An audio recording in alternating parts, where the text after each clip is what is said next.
সংসদে বক্তব্য দেওয়ার সুযোগ না পেয়ে তীব্র ক্ষোভ প্রকাশ করেছেন রুমিন ফারহানা। ব্রাহ্মণবাড়িয়া 2 আসন থেকে নির্বাচিত এই স্বতন্ত্র সংসদ সদস্য অভিযোগ করেছেন, জুলাই অভ্যুত্থান নিয়ে সংসদে চলমান গুরুত্বপূর্ণ আলোচনায় অংশ নেওয়ার সুযোগ তাকে দেওয়া হয়নি, যা গণতান্ত্রিক চর্চার পরিপন্থী বলে তিনি মনে করেন। রোববার নিজের ভেরিফাইড ফেসবুক আইডিতে দেওয়া এক দীর্ঘ স্ট্যাটাসে তিনি এই অসন্তোষ প্রকাশ করেন। সেখানে তিনি লিখেছেন, সংসদে টানা 2 দিন ধরে জুলাই অভ্যুত্থান নিয়ে আলোচনা চললেও বারবার অনুরোধ করা সত্ত্বেও তাকে বক্তব্য দেওয়ার সুযোগ দেওয়া হয়নি। বিষয়টি তাকে বিস্মিত ও ক্ষুব্ধ করেছে বলে উল্লেখ করেন তিনি। রুমিন ফারহানা তার স্ট্যাটাসে প্রশ্ন তোলেন, সরকার এত ভীত কেন? তার ভাষায়, একটি জাতীয় গুরুত্বপূর্ণ ইস্যুতে একজন নির্বাচিত প্রতিনিধিকে কথা বলতে না দেওয়া শুধু ব্যক্তিগতভাবে তাকে অসম্মান করা নয়, বরং সংসদীয় গণতন্ত্রের চেতনাকেও ক্ষুণ্ণ করে। তিনি দাবি করেন, জনগণের প্রতিনিধি হিসেবে তার দায়িত্ব ছিল এই বিষয়ে নিজের মতামত তুলে ধরা, কিন্তু সেই সুযোগ থেকে তাকে বঞ্চিত করা হয়েছে। জুলাই অভ্যুত্থান প্রসঙ্গে তিনি সমালোচনামূলক বক্তব্য রাখতে চেয়েছিলেন বলেও জানান। তার মতে, এই ঘটনাকে ঘিরে দেশের রাজনৈতিক ও সামাজিক বাস্তবতা নিয়ে খোলামেলা আলোচনা হওয়া জরুরি। সংসদই সেই আলোচনা সর্বোচ্চ মঞ্চ হওয়ার কথা, কিন্তু সেখানে যদি মত প্রকাশের সুযোগ সীমিত করা হয় তাহলে তা উদ্বেগজনক। তার স্ট্যাটাসে একটি ব্যতিক্রমধর্মী মন্তব্য দেখা যায়, যেখানে তিনি ব্যঙ্গাত্মক ভঙ্গিতে লেখেন, গরমে আরাম নিয়ে হবে না হা হুতাশ, ঘুরলে পরে ওয়ালটন বাতাস আর বাতাস। এই মন্তব্যের মাধ্যমে তিনি পরিস্থিতির প্রতি এক ধরনের হতাশা ও বিদ্রুপ প্রকাশ করেছেন বলে বিশ্লেষকরা মনে করছেন। অনেকে এটিকে বর্তমান রাজনৈতিক পরিবেশের প্রতীকী সমালোচনা হিসেবেও দেখছেন। রুমিন ফারহানা আর উল্লেখ করেন, সংসদে বক্তব্য দেওয়ার জন্য তিনি একাধিকবার অনুরোধ করেছেন, কিন্তু দীর্ঘ সময় অপেক্ষা করার পরও তার নাম তালিকাভুক্ত করা হয়নি। এতে করে তিনি মনে করছেন, ইচ্ছাকৃতভাবেই তাকে এড়িয়ে যাওয়া হয়েছে। তার অভিযোগ, বিরোধী মত বা সমালোচনামূলক কণ্ঠকে দমিয়ে রাখার একটি প্রবণতা সংসদে দেখা যাচ্ছে। উল্লেখ্য, বিএনপির সাবেক সহ আন্তর্জাতিক বিষয়ক সম্পাদক হিসেবে রাজনৈতিক অঙ্গনে পরিচিত রুমিন ফারহানা ত্রয়োদশ জাতীয় সংসদ নির্বাচনে স্বতন্ত্র প্রার্থী হিসেবে অংশ নেন। হাঁস প্রতীক নিয়ে তিনি ব্রাহ্মণবাড়িয়া 2 আসন থেকে বিজয়ী হন। দলীয় পরিচয়ের বাইরে গিয়ে নির্বাচনে অংশ নেওয়ার এই সিদ্ধান্ত শেষ সময় বেশ আলোচনার জন্ম দিয়েছিল। তার এই সাম্প্রতিক মন্তব্য নতুন করে রাজনৈতিক অঙ্গনে বিতর্ক সৃষ্টি করেছে। অনেকেই প্রশ্ন তুলছেন, সংসদে কি সত্যি সব মতের জন্য সমান সুযোগ রয়েছে, নাকি কিছু কণ্ঠ ইচ্ছাকৃতভাবে উপেক্ষিত হচ্ছে? আবার অন্যদিকে সরকার পক্ষের কেউ কেউ বলছেন, সংসদীয় কার্যক্রম নির্দিষ্ট নিয়ম ও সময়সূচি অনুযায়ী পরিচালিত হয়, সেখানে সব সদস্যকে সমানভাবে সুযোগ দেওয়ার সবসময় সম্ভব হয় না। তবে বিশ্লেষকদের মতে, একজন নির্বাচিত সংসদ সদস্যের এমন প্রকাশ্য ক্ষোভ গণতান্ত্রিক ব্যবস্থার জন্য একটি গুরুত্বপূর্ণ বার্তা বহন করে। এটি শুধু ব্যক্তিগত অসন্তোষ নয়, বরং বৃহত্তর রাজনৈতিক পরিবেশের প্রতিফলন হতে পারে। বিশেষ করে যখন বিষয়টি একটি গুরুত্বপূর্ণ জাতীয় ইস্যুকে ঘিরে, তখন এই ধরনের অভিযোগ আরো গুরুত্ব পায়। সব মিলিয়ে রুমিন ফারহানার এই বক্তব্য সংসদীয় কার্যক্রমে স্বচ্ছতা, অংশগ্রহণ এবং মত প্রকাশের স্বাধীনতা নিয়ে নতুন করে আলোচনা শুরু করেছে।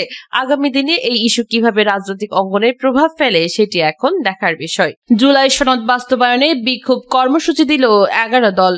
জুলাই সনদ কার্যকর এবং গণভোটের ফলাফল অনুযায়ী সংবিধান সংস্কারের দাবিতে শনিবার রাজধানীতে বিক্ষোভ সমাবেশের ডাক দিয়েছে জামায়াতে ইসলামী নেতৃত্বাধীন 11 দলীয় ঐক্য। ওদিন বাদ আসরে জাতীয় মসজিদ বায়তুল মুকাররমের উত্তর গেটে এই কর্মসূচি পালিত হবে।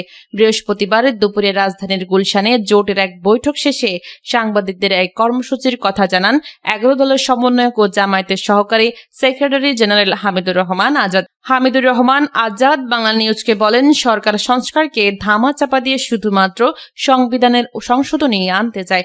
বর্তমান সরকার শেখ হাসিনার মতোই ফ্যাসিবাদী পথে হাঁটছে।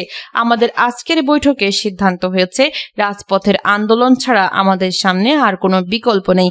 তিনি আরও জানান, আগামী মঙ্গলবার জোটের শীর্ষ নেতাদের পরবর্তী বৈঠক অনুষ্ঠিত হবে।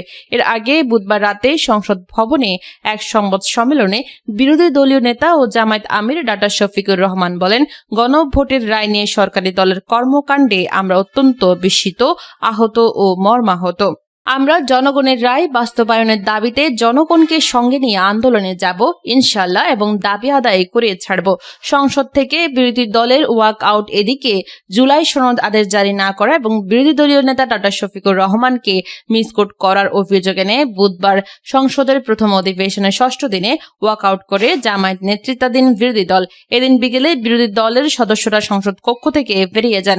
ওয়াক আউটের আগে স্পিকারের দৃষ্টি আকর্ষণ করে ডক্টর শফিকুর রহমান বলেন, আমরা প্রতিকার চেয়েছিলাম।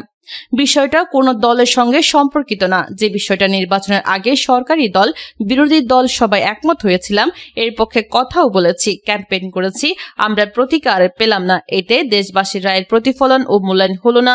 বিরোধী দলে বসে এই অবমূল্যায়ন আমরা মেনে নিতে পারি না, এজন্য এর প্রতিবাদে আমরা ওয়াকআউট করছি। জবাবে স্পিকার বলেন, বিরোধী দলীয় নেতা, আপনি আমার বক্তব্য তো সম্পূর্ণ করতে দিলেন না। আমি আপনার পুরো বক্তব্য শোনাচ্ছি। ওয়াকআউট করা আপনাদের অধিকার, কিন্তু আমি বলতে চাই যে আজকে একটু পরে আরেকটি মুলতবি প্রস্তাব বিবেচিত হবে। সেখানে আমার মনে হয় আপনারা আপনাদের প্রশ্নের উত্তর পেয়ে যাবেন এবং মন খুলে আরো কথা বলতে পারবেন। স্পিকার আরো বলেন, সুতরাং আমার অনুরোধ হলো আপনারা ওটা শুনুন, তারপরে যদি ওয়াকআউট করতে চান প্লিজ ফিল ফ্রি। তবে প্রস্তাবটির ভাগ্য কি নির্ধারণ হয় সেটি দেখার জন্য আপনি একটু অপেক্ষা করতে পারেন। রাজনীতি বিতর্কে নিজের অবস্থান জানালেন সাকিব। বাংলাদেশ ক্রিকেটের পোস্টার বয় সাকিব আল হাসানকে ঘিরে আবারও আলোচনার ঝড় উঠেছে। সম্প্রতি গণমাধ্যমে দেওয়া এক সাক্ষাৎকারে ভবিষ্যতে রাজনীতিতে সম্পৃক্ত হওয়ার ইচ্ছার কথা জানালে তাতে নিয়ে শুরু হয় ব্যাপক আলোচনা সমালোচনা। এরপরও নিজের অবস্থান পরিষ্কার করতে সামাজিক যোগাযোগ মাধ্যম ফেসবুকে একটি পোস্ট দিয়েছেন এই অলরাউন্ডার। নিজের পোস্টে সাকিব স্পষ্টভাবে জানিয়েছেন এই মুহূর্তে তার একমাত্র লক্ষ্য ক্রিকেট। তিনি লিখেছেন, এই মুহূর্তে আমার পুরো মনোযোগ শুধু ক্রিকেটে। ক্যারিয়ারের এই শেষ পর্যায়ে এসে আমি বাংলাদেশ জাতীয় দলের হয়ে সর্বোচ্চ উজাড় করে খেলতে চাই এবং সুযোগ পেলে দেশে কিছু দারুণ পারফরম্যান্স উপহার দিতে চাই। রাজনীতি প্রসঙ্গে নিজের অবস্থান ব্যাখ্যা করে সাকিব বলেন, একটি দেশের উন্নয়নের জন্য রাজনীতি অত্যন্ত গুরুত্বপূর্ণ। ক্রিকেট ক্যারিয়ারের ইতি টানার পর আমি আমার দেশের উন্নয়নে অবদান রাখতে চাই, তবে সেটা যে শুধু রাজনীতির মাধ্যমে করতে হবে তা নয়। রাজনীতি ছাড়াও দেশের জন্য কাজ করা সম্ভব, তবে হ্যাঁ, রাজনীতির মাধ্যমে কাজগুলো করা হয়তো অনেক বেশি সহজ হয়। জাতীয় দলের জার্সিতে নিজের শেষ সময়টা স্মরণীয় করে রাখতে চান জানিয়ে তিনি আরো লেখেন, আমি আশা করি লাল সবুজের জার্সি গায়ে মুখে হাসি নিয়ে আমি আমার ক্রিকেট ক্যারিয়ার শেষ করতে পারবো। এই লক্ষ্যে আমি বাংলাদেশের সকল মানুষের কাছে দোয়া ও ভালোবাসা প্রার্থী। এর আগে দ্য ডেইলি স্টারকে দেওয়া এক সাক্ষাৎকারে সুযোগ পেলে ভবিষ্যতে রাজনীতিতে যুক্ত হওয়ার আগ্রহ প্রকাশ করেছিলেন সাকিব। সেই মন্তব্য ঘিরেই মূলত আলোচনা তৈরি হয়, যার প্রেক্ষিতেই তিনি ফেসবুক পোস্টে নিজের বর্তমান অবস্থান পরিষ্কার করলেন। ভারতের সেনা প্রধানের সঙ্গে বাংলাদেশ হাই কমিশনারের সাক্ষাৎ। ভারতের সেনা প্রধান জেনারেল উপেন্দ্র দ্বিবেদীর সঙ্গে সৌজন্য সাক্ষাৎ করেছেন দিল্লিতে নিযুক্ত বাংলাদেশের high commissioner M Riaz Hamidullah. গত বৃহস্পতিবার দিল্লিতে এই সাক্ষাৎ অনুষ্ঠিত হয়। ভারতীয় সেনাবাহিনীর ভেরিফাইড ফেসবুক পেজে এক বার্তার মাধ্যমে এই তথ্য জানানো হয়েছে। ভারতীয় সেনাবাহিনী জানায়, সাক্ষাতের সময় তারা যৌথ প্রশিক্ষণের উদ্যোগ সহ দ্বিপাক্ষিক প্রতিরক্ষা সহযোগিতা বাড়ানোর বিষয়ে আলোচনা করেন। এছাড়া তারা আঞ্চলিক শান্তি ও নিরাপত্তার আরও গভীর সহযোগিতার সম্ভাবনা নিয়েও মত বিনিময় করেন। বৈঠকে দুই দেশের সামরিক সম্পর্কের উন্নয়ন এবং পারস্পরিক স্বার্থ সংশ্লিষ্ট বিভিন্ন বিষয়ে গুরুত্বারোপ করা হয়।